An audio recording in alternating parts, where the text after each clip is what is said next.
आदमी को जंगल में एक सांप की केंचुली मिली। उसने उसे हाथ पर लपेटा तो अचानक एक सुनहरी चमक फैली और उसे अलौकिक शक्तियां मिल गईं। अब वह जहां चाहे सोना निकाल सकता था। उसकी आंखों के आंसू जमीन पर गिरते ही फूल बन जाते थे और डरावने जानवर भी उसके सामने बड़े शांत हो जाते थे। मगर इसके बावजूद उसकी जिंदगी आसान नहीं हुई, क्योंकि वे लोग एक वीरान बंजर जमीन पर रहते थे। चारों ओर सिर्फ उजाड़ फैला था और उनके पड़ोसी थे कुछ विशाल पत्थर के लोग जो उनसे मित्रवत नहीं थे। ऐसी जगह पर कितना भी ना हो, वह किसी काम का नहीं था। रात को उस आदमी ने सपना देखा जिसमें एक हरी भरी पर्वत चोटी दिखाई दी। शायद वहां और भी इंसान रहते हों। उसने एक पत्थर के आदमी को मनाया कि वह उनकी सुरक्षा में वहां तक साथ चले। वे लोग जल्दी ही उस पर्वत के नीचे पहुंच गए। पर्वत पर बस एक बूढ़ा रहता था जिसने उसे एक बीज दिया और कहा, आगे चलकर ये बहुत काम आएगा। उस रात आदमी ने फिर सपना देखा। इस बार पूरी दुनिया बाढ़ में डूबी हुई थी।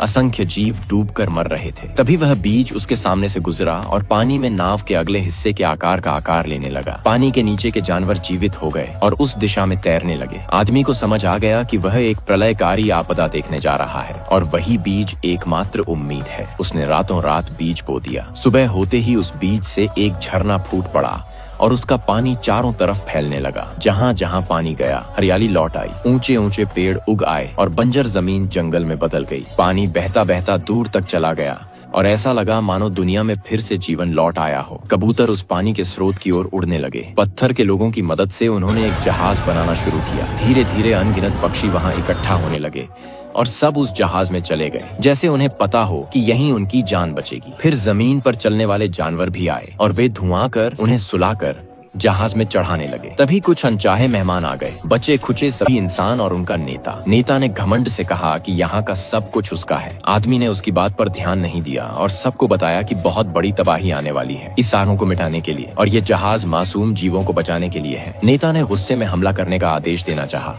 मगर पत्थर के लोग खड़े हो गए और नेता डरकर धीरे से बोला कि सिर्फ उसे जहाज पर जगह दे दो। आदमी ने बिना सोचे मना कर दिया, जिससे नेता की बेइज्जती हो गई। उसने गुस्से में हथियार बनवाना शुरू कर दिया। तभी जंगल से जानवरों की दहाड़ सुनाई दी। हर दिशा से जानवर जोड़े में आकर जहाज में भरने लगे। इधर इंसानों की बस्ती में सैनिक नेता की आंखों के सामने ही औरतों को लूट रहे थे, मगर उसे कोई फर्क नहीं पड़ा। जब छोटे बेटे को पता चला कि जहाज पर सिर्फ जानवर और उनका परिवार रहेंगे, वह परेशान हो गया। उसे पत्नी चाहिए थी, वरना वह अकेला रह जाएगा। आदमी ने कहा वह कोशिश करेगा, मगर जब वह इंसानों की बस्ती में गया तो देखा लोग जिंदा रहने के लिए एक दूसरे की हत्या कर रहे थे। जमीन खून से लाल थी। उसे समझ आ गया कि यह आपदा क्यों आने वाली है। इंसानी स्वार्थ और पाप को भगवान भी सहन नहीं कर पा रहे। उसे यह भी एहसास हुआ कि अगर उसके बेटे को पत्नी मिली तो इंसान फिर से बढ़ेंगे। वह खुश हुआ कि उसके बड़े बेटे की पत्नी बांझ है और छोटे बेटे से कह दिया कि उसे पत्नी नहीं मिलेगी। मगर बेटा गुस्से में अकेला चला गया और लाशों के गड्ढे में गिर पड़ा, जहां उसे एक लड़की मिली। इधर पत्नी भी आदमी से कहने लगी कि वह अपने बच्चे को अकेला नहीं देख सकती। बच्चे बुरे नहीं हैं। आदमी ने कहा हर इंसान के दिल में स्वार्थ होता है। जैसे उसकी पत्नी अपने बच्चों के लिए सब कुछ कर सकती है, भले ही उससे उसे चोट पहुंचे। पत्नी फिर उस बूढ़े के पास गई और मदद मांगी। बूढ़े ने कहा वह मदद करेगा, मगर नतीजा तुम्हारे पति को झेलना पड़ेगा। पत्नी ने तुरंत हाँ कर दी, जिससे साफ था कि आदमी सही था। हर किसी में स्वार्थ होता है। बूढ़े ने बड़े बेटे की पत्नी के पेट पर हाथ रखा और उसकी संतान न होने की समस्या ठीक कर दी। उसी समय बारिश शुरू हो गई। आपदा आ गई थी। छोटा बेटा उस लड़की को लेकर लौटने लगा।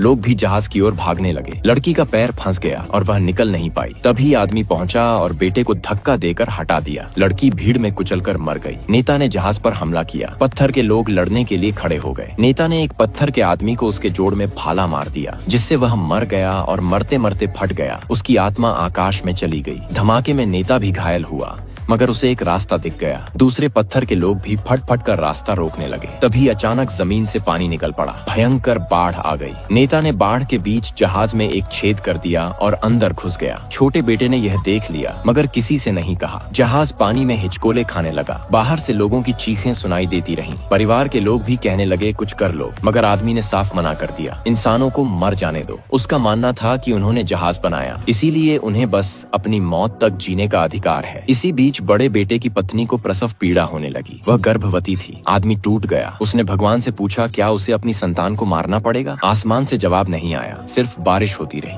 आदमी ने कहा अगर लड़की हुई जो आगे बच्चे पैदा कर सके तो वह उसे मार डालेगा, अगर लड़का हुआ तो वह उसे जीने देगा। परिवार दुख में डूब गया। जैसे जैसे जन्म का समय आया, बाहर से पक्षी लौटे। उनके पंजे मार थे, यानी उन्होंने कहीं नहीं उतरा। बच्चा जन्मा, 2 जुड़वा जिनके बाल भी ठीक से नहीं आए थे। आदमी के हाथ में चाकू था, मगर वह सिर्फ अपनी पोती को चूमकर बोला कि वह ये नहीं कर सकता। उसी पल एक कबूतर टहनी लेकर लौट आया।